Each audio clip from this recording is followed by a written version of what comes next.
Ayan mga paps, yan naglinis tayo ng makina. Ayan. Tiga makina ng generator. Binaklas natin para sa kondisyon. Binaklas natin sa kanyang alternator. At ikakabit natin sa kompresor. Para kahit burn out, pwede tayo maghapahangin ng gulong. Yan mga paps. Yan ang crankcase.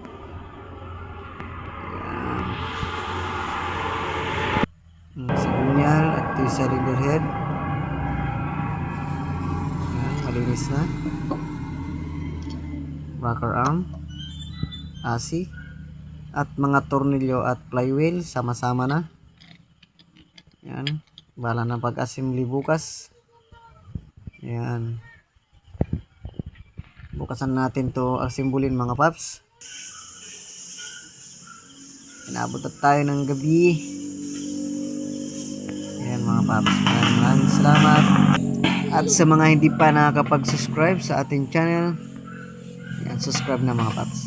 Uy.